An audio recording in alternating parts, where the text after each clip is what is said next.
Welcome back, students. We completed Riemann sum problems. This and that represent those in integrals, and then you can use various techniques to solve it.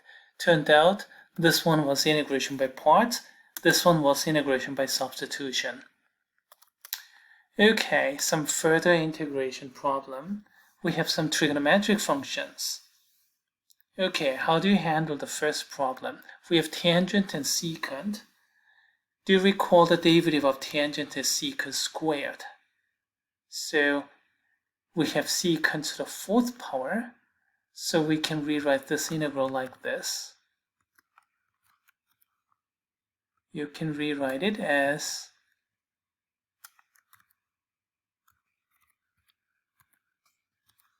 secant squared and another secant squared.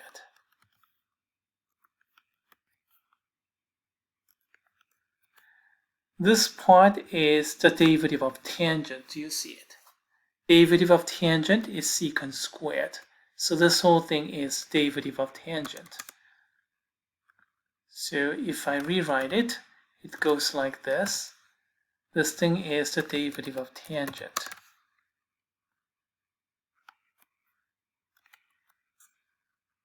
So here, secant squared dx, that's the derivative of tangent. Now how about this secant squared over here? You can use Pythagorean identity to conclude that this is 1 plus tangent squared.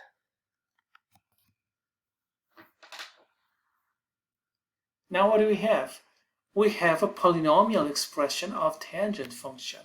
Now if you're not really comfortable with d of tangent of x, then you can use full-blown integration by substitution. Take u as tangent, and then you're going to get u plus u cubed, 1 plus u squared, and then du, kind of like that.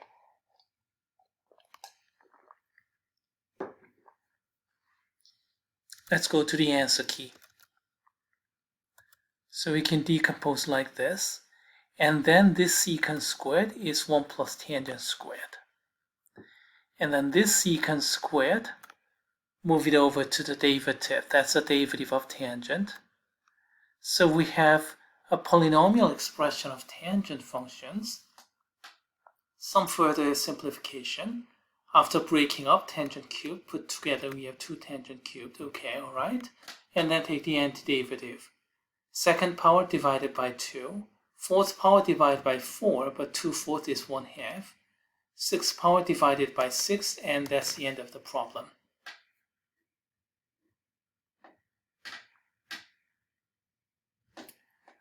Okay, I don't need this any longer, and let's move on to the next problem.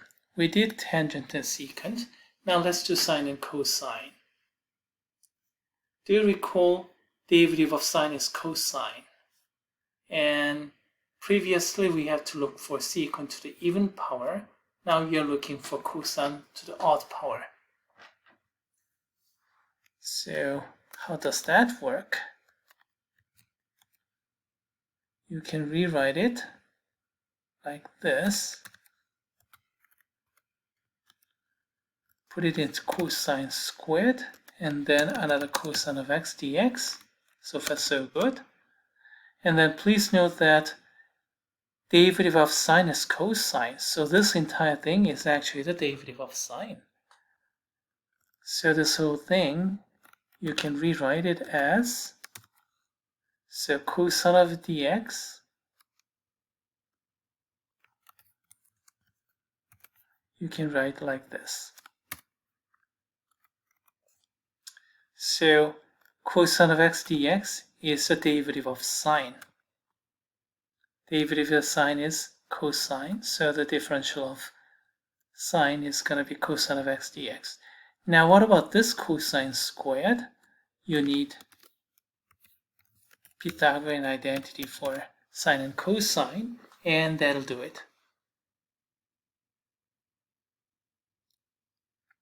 All you need to do now is to break up these parentheses, and you're going to get a polynomial expression of sine function, and then you can take the antiderivative. Let me open up the answer key. Here we go. And this even power, you can't do anything about it. Odd power, yes, let's work on it. Take one cosine and move it over. And this of even part, cosine squared, I can change it using the Pythagorean identity. And cosine of x dx is a derivative of sine. So what do you have? After breaking off the parentheses, you have polynomial expression of sine. So let's take the antiderivative. Third power divided by 3, fifth power divided by 4. Just polynomial function of sine. And that's the end of the problem. We don't need this any longer, and that's the end of the problem. Alright, if you have sine and cosine, you're looking for odd power, then move it over. You're looking for odd power, so that decompose into even, and then lone cosine, which will become derivative of sine. That was a typical technique. And then with tangent and secant, we have two types of technique. If secant is even, you can take secant squared, which is the derivative of tangent function, and the other secant squared, I can change into 1 plus tangent squared using Pythagorean identity. Now, if tangent is odd, you have similar kind of technique. The derivative of secant is tangent times secant. You can decompose like that. And I didn't write that problem here in this set, but there are plenty of problems like that in Web of Science, so you can go ahead. Now, how about this problem? This is harder. Because we have third power there, you can readily decompose into second power times cosine, so that we have polynomial expression of sine. We can't do that here. I don't have anything odd. Everything is even. So you have to use some alternative trigonometric identity. And one way to handle it is to do this.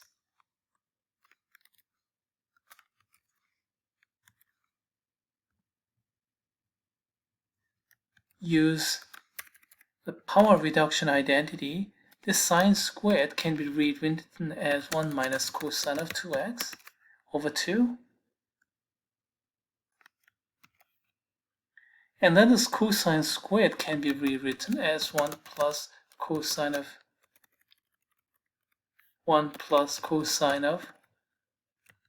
2x over 2.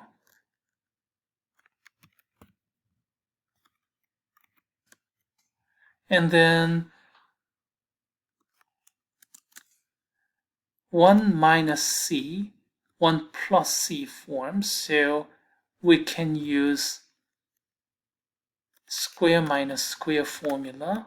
The numerator will become 1 squared minus cosine squared, and denominator becomes 4. And then you can reduce this power again using the same power reduction identity for cosine. Once again, you're going to get further reduction, and eventually you're going to go down to the first power. So we had fourth order, so the second power dropped to first power, the second power dropped to first power, so we have total second power, and I can drop it to the first power again using power reduction formula. We can work it out. This is one way to handle it, but not the best way in my opinion. A little bit better expression is this. Please recall that sine of 2x is equal to 2 times sine of x times cosine of x. The double angle identity of sine, and if I use that backward, then the sine squared cosine squared is sine of 2x over 2, that thing squared. So we have sine squared over 4. Alright? And then we can use the power reduction formula.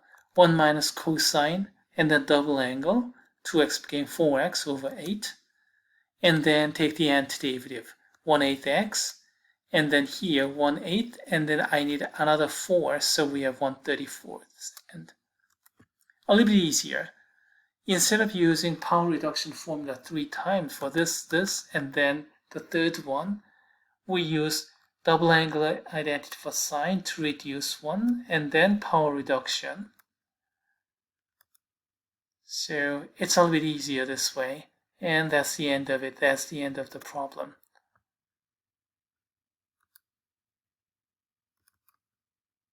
Okay, so much for indefinite integral problem.